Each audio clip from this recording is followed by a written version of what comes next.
out. Doctors didn't help as 17-year-old gasping for air dies. 876 report, we keep you in the know.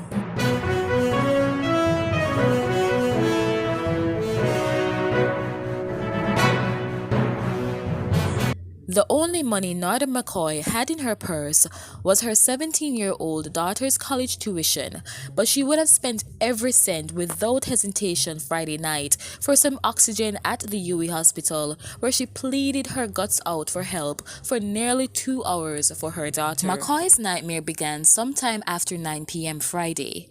She recalls what happened and what changed her life forever. When my daughter was wheezing, she's an asthmatic child.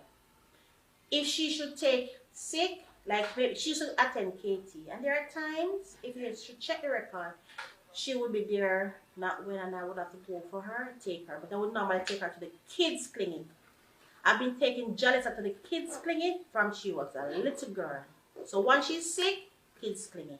Up to now, because when she did her medical for Edna Money, I did it at kids' clinic. Alright, so it was night.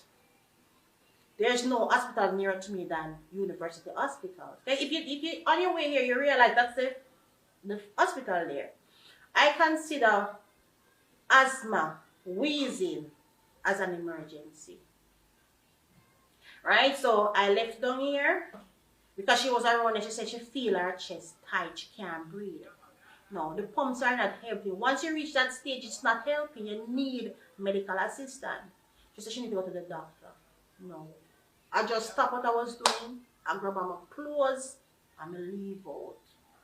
When I got there, I went around to the emergency section. As soon as I opened the door, I asked, you're calling out and saying she's having an attack, she's wheezing. A porter with hair, he has a chubby body. He has hair coming here, and he came with a wheelchair. I said to him, she's wheezing, she needs oxygen now. He wheeled her around to casualty, right? When he wheeled her there, he said I should go and register. I said, register, she just needs oxygen now. Give her the oxygen and then I can register. He said, register at window 4. I went to window 4 and they said she's not working. So I said, why him send me then come register and he knows that she's not working? He was then talking to the assessment doctor because she was sitting around a desk. I don't know what was the conversation because I could not hear them. I don't know what he said to her. But after the conversation he had with her, he wheeled Jalisa out on the corridor of casualty. While she was out there, I think it's a nurse assistant. I can't. You see, because at night, but she had on a brown coat, not brown, I think it's gray coat. And she came and she put the thing on her finger. So I think that monitor the heart rate, right? And I was saying she need to go on oxygen. She cannot breathe. The nurse asked the doctor, the assessment doctor, she got up from around her desk and she went.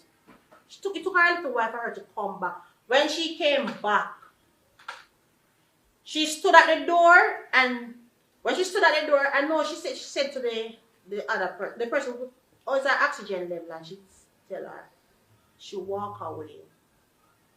Took her a little while, she came back with a pad in her hand. It's a pad, right? And she stood there. She not go near to the child, I know we know. She stood at the door. What is the child's name? And I was telling her, they're going to ask some little information. And is she coughing? I said, Miss, if she's going to cough, she must be coughing. She's going to cough no because her chest tight. She's not coughing no cold. And she, oh.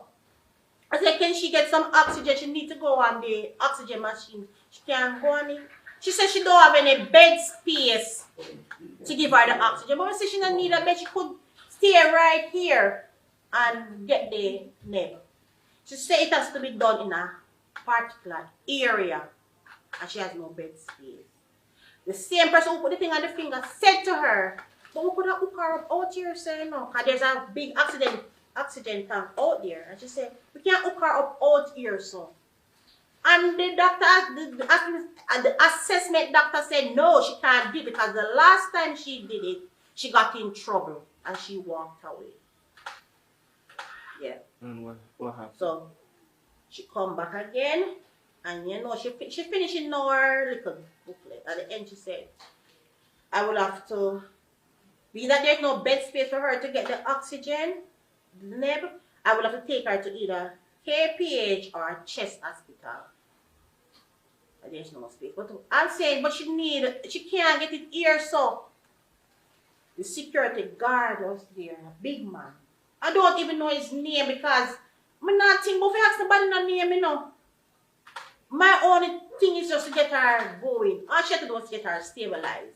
So I'm there waiting to see, alright, maybe she gonna seek some little help, you know, if you put her upon some weed, one of the tank them come now.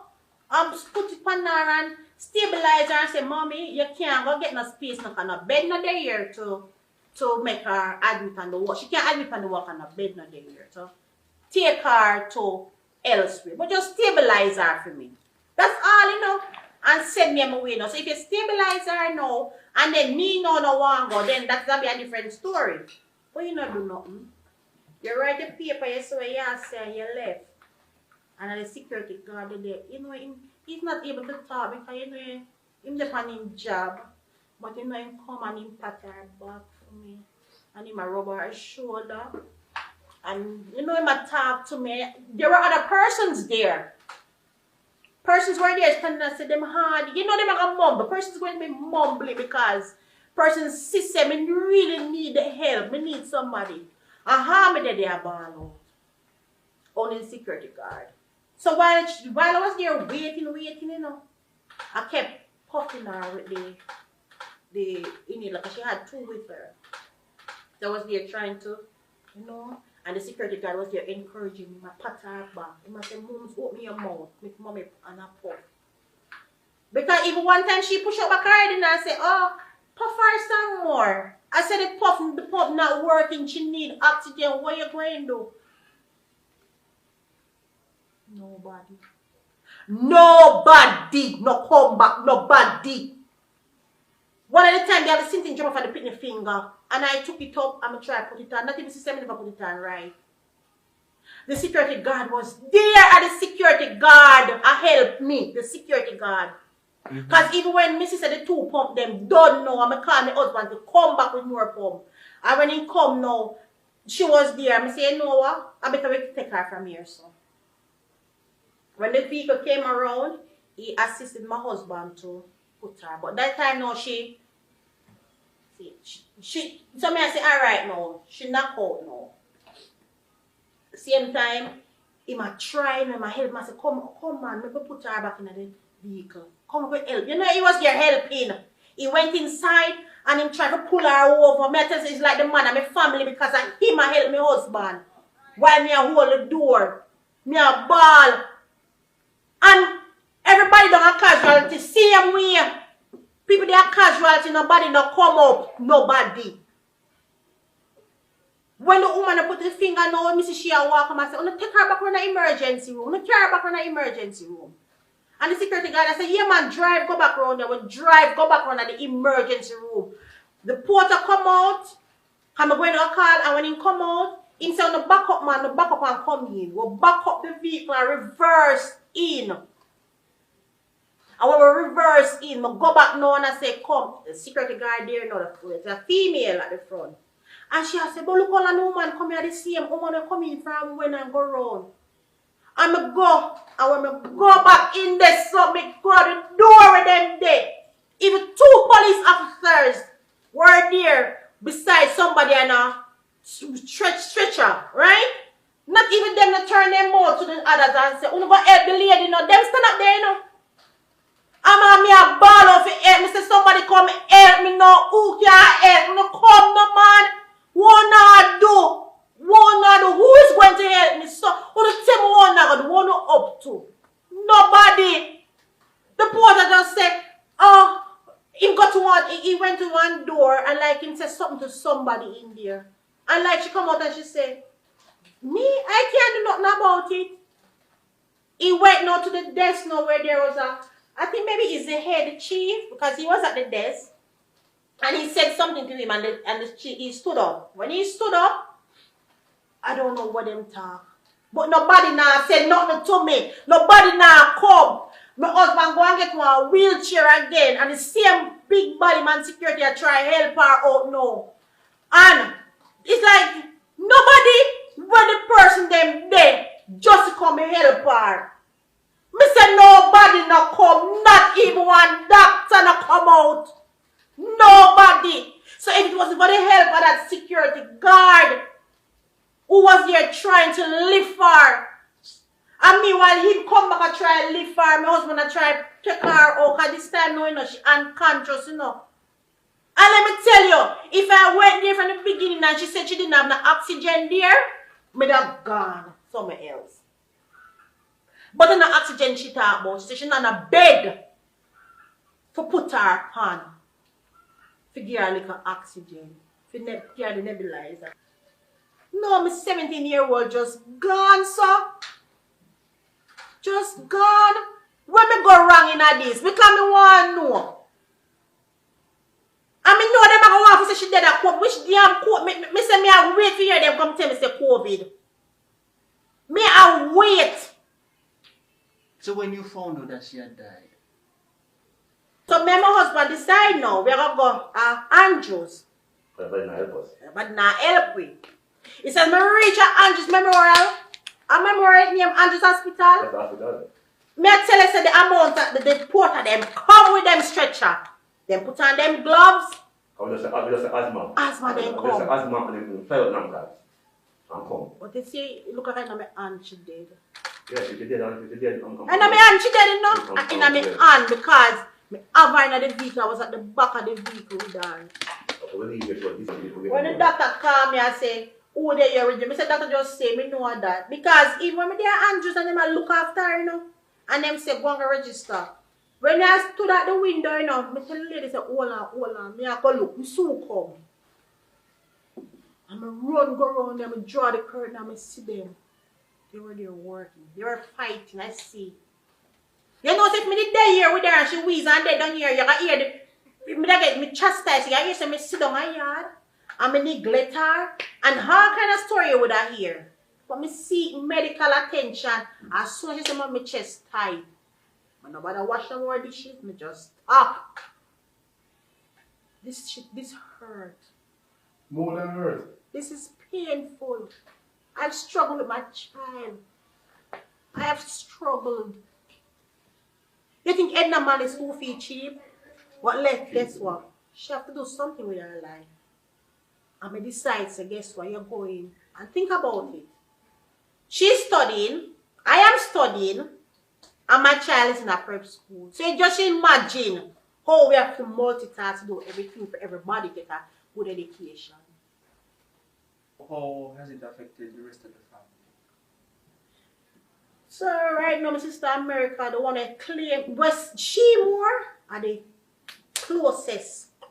She and her is like, yes, Jalisa is her child. Oh God, she must have her phone. Dark things. She said she'll commit suicide. She went to a nearby pond. And the other sister had to call the cops at the time. They didn't want that to happen. So they held that to her. And she has to stay. I don't even know where she's. I don't hear from her.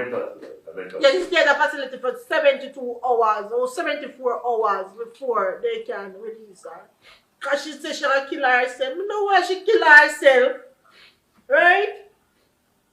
We are small in numbers, but it's just me and my brother there here, my husband. The others live in America.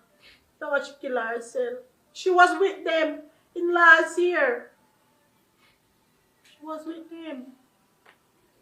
And when she's sick and then carry her emergency room, them look after her. She's not an American citizen, so how she can go to the emergency room and get through? And it's on a visa she have as she travel. Oh, somebody come tell me. Mama want somebody come tell me, you know. I want somebody. I want one of the bigger heads them to come tell me. Oh, I pick up the pieces. I mean, I want this happen to nobody else. Pitney. Or nobody else. I wish we could have developed one champion for asthma. Something we have to do with that. Me don't want nobody else child experience the same thing when my pitney have to go through. I hug her up. I squeeze her hand. I try to warm her up. I try everything. I wipe her nose. I open her eye. I open my eyelid. I look. I turn her over. I squeeze her belly. Me don't know what to do. I try to hold her because me normally I hug up my pitney and I kiss her. It's not because of death. It's not because I know person rape and dead. It's not because of death. I hug her up. I squeeze her hand. I check her foot bottom. I try to see her right. Maybe she cool and she just want to go warm to come back. I do all of that, you know. So they tell me no. What me to do? When I lie down on my bed to sleep, I see and she lie up on the bed. No move. Not moving. Right? What me to do? I see when I hug my baby and say, just wake up. Say, you is a wicked place. You got them about bed and oxygen. When bed and oxygen come, that's not a combination. I want a medical doctor tell me, because maybe I'm wrong, you know. Maybe I'm wrong. I say when I see them people that come for them see our body, then come and say, what am I doing here? And kiss me teeth and drop at the curtain. That shouldn't even do that. But me is so angry. What am I doing here? What do you want to come for? That's what I asked him. We drop at the screen. We try, we girl. Thank you for listening 876 Report. Please remember to like, share, comment, and subscribe for further news.